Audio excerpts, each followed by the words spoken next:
इस वीडियो में कुछ ऐसे मनी रूल्स बताने वाला हूँ जो आपकी फाइनेंस लाइफ को बेटर बनाएंगी, चाहे आप किसी भी प्रोफेशन से आते हो। इसलिए इस वीडियो को पूरा देखना। नंबर 1 पे है एसेट्स और लायबिलिटीज को समझना। एसेट्स हर वो चीज है जो आपकी जेब में पैसा डालती है। मान लो आपके पास एक कैमरा है, आप इसे रेंट पे देते हो और इससे पैसा मिलता है, ये कैमरा आपके लिए एसेट्स हुआ। इसी तरह मान लो आपके पास एक घर है, उसको आप रेंट पे देते हो और आपको उस घर से हर मंथ पैसा आता है, ये आपके लिए एसेट्स हो गया। और एग्जाम्पल से समझते हैं। मान लीजिए आपके पास आम का पेड़ है, जिसका आम का फल बेचकर आप हजारों रुपया कमाते हैं, तो यह आम का पेड़ आपके लिए एसेट्स हो गया। लायबिलिटीज हर वो चीज है जो आपकी जेब से पैसा निकालती है, आपको खर्च करवाती है। चलिए इसको अच्छे से समझते हैं। मान लो आपके पास एक कार है, ये कार हमेशा घर में ही पड़ी रहती है, आप इससे पैसा नहीं कमा रहे, यह आपका लायबिलिटी है, क्योंकि आपने इसमें लाखों रुपया लगाए हैं कार खरीदने के लिए, लेकिन आप इस कार से एक भी पैसा नहीं कमा रहे, तो यह आपके लिए लायबिलिटी है। आपने एक महंगा खिलौना रोबोट वाला खरीदा जो बस किसी काम का नहीं, बस घर के किसी कोने में पड़ा रहता है, इससे आप कोई भी मनी क्रिएट नहीं कर रहे, तो ये आपके लिए लायबिलिटी है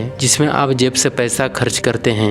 एंड सेकंड है इमरजेंसी फंड। इमरजेंसी फंड मतलब होता है वो पैसा जो अपने बुरे वक्त के लिए रखा जाता है, कभी भी इसकी जरूरत पड़ सकती है। ये पैसा अलग से रखा जाता है, इससे तब तक हाथ नहीं लगाना चाहिए जब तक बहुत इमरजेंसी ना हो, जस्ट लाइक हेल्थ इश्यूज। मान लीजिए आप कहीं घर से बाहर जाने वाले हैं, सब कुछ अच्छा चल रहा है, लेकिन अचानक मौसम खराब होता है और बारिश होने लगती है। अगर आपके पास छाता है तो आप छाता लेकर बाहर निकलते हैं, तो आप भीगने से बच जाएंगे। यही छाता आपका इमरजेंसी फंड है। उसी तरह आप इमरजेंसी वक्त के लिए पैसा सेव करते हैं, उसे ही इमरजेंसी फंड कहते हैं। उसी तरह आपको भी इनकम का कुछ % इमरजेंसी फंड में सेविंग करना चाहिए, ताकि लाइफ में कभी भी लोगों के सामने उधार मांगना ना पड़े, किसी के सामने हाथ फैलाना ना पड़े और इमरजेंसी के वक्त सर्वाइव कर पाओ। और कम से कम 6 मंथ तक का होना चाहिए सेविंग, जिसमें आप बिना कुछ किए भी अपना घर चला सको। थर्ड, लोन ट्रैप कैसे बन जाता है। लोन एक ऐसी तलवार है जो अगर सही से ना चलाई जाए तो खुद को ही चोट पहुंचाती है। चलिए समझते हैं लोन एक जाल कैसे बन जाता है। जब इंसान बिना प्लानिंग के, बिना बैकअप इनकम सोर्स के लोन लेता है और लोन जब लायबिलिटी चीजों पर लगाता है, तब वो लोन के ट्रैप में फंस जाता है। फिर उसके बाद लोन भरने के लिए कहीं और से लोन लेता है और इसी ट्रैप में आदमी फंस जाता है। इसलिए लायबिलिटीज जैसे चीजों के लिए लोन नहीं लेना चाहिए। अगर लेते हैं तो आपके पास एक्स्ट्रा इनकम सोर्स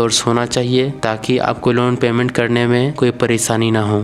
एंड चौथा है, एक ही इनकम सोर्स पर डिपेंड मत रहो। अमीर लोग कभी भी एक इनकम सोर्स पर डिपेंड नहीं रहते। वॉरेन बफेट कहते हैं, अगर आप सोते वक्त भी पैसा नहीं कमा रहे तो आपको पूरी जिंदगी भर पैसा कमाना पड़ेगा। इसलिए आज से ही अपना साइड हसल शुरू करो और मल्टीपल एसेट्स रेडी करो, ताकि आपको एक टाइम के बाद काम करना ना पड़े। एक स्टेबल लाइफ से ऊपर उठकर आप फाइनेंशियली फ्री हो सको।